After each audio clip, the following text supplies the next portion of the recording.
What's up, guys? This week is back week, so let's go over some defenses. First, I need to get safe. I don't want to grab up here on the wrist because they can still reach for the choke if I'm pulling on the wrist, or they can still reach for a rear naked choke if we're not in the gi. I want to be on the actual hand and the fingers. I don't want to grab individual fingers, I'm not trying to hurt him, but I want to keep his hand pinned. I'm going to try to grab his knuckles and squeeze as tight as I can. This is going to prevent him from even making that initial grip. So that's step one, is getting safe. Step two, I usually fall to the underhook side when I'm trying to defend the back. Once I'm there, I can either work to get my shoulders or my hips to the mat. To get my shoulders to the mat, what we're going to do is we're going to push the arm that we're controlling when we got safe. We're going to push that choking arm away as we lift our shoulder up. And then we're going to force our shoulders down to the mat. So we're separating the connection between their seatbelt by getting close to the wrist, not up on the forearm, getting really close to the hand and the end of the hand, and we shrug upwards with our shoulder, and I push from there as we shrug, and now I can force my shoulders down to the mat, and I can either turn into my opponent, into his close guard, or shimmy out the gap here and come back up.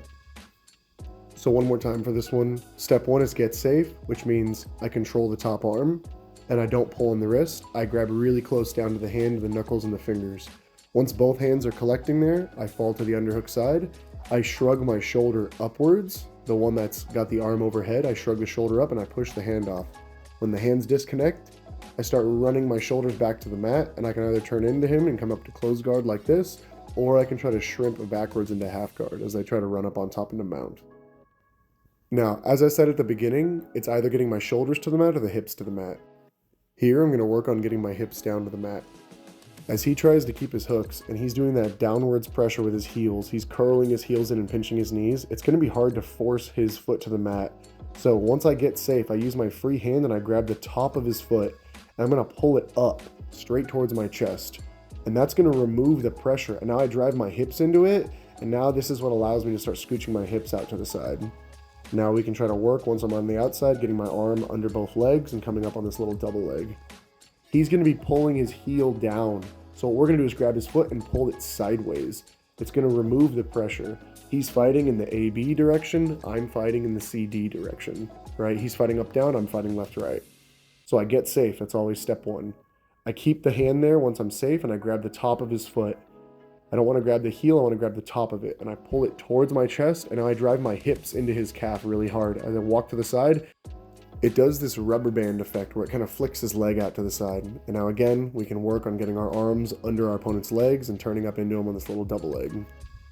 And for this last tip on escaping the back, we're going to be removing our hooks, but let's say I don't want to bring my hand down because I'm going to feel like I'm going to get threatened for the choke, or maybe I just can't grab the foot and pull on it. So here both my hands are being used to defend. So what we're going to do is fall to the underhook side. I have both my hands defending and I'm getting safe, and now I'm going to scissor my legs. So the leg that's on top is going to come forward and pull my knee to my chest, and the leg that's on bottom is going to extend. And now I'm going to try to use the weight of my hips on his bottom leg, kind of killing the pressure, and then I'm going to whip back towards the ceiling and blade my hips out the side, and now again getting both my arms under the legs, and now we're coming up and getting out of the back.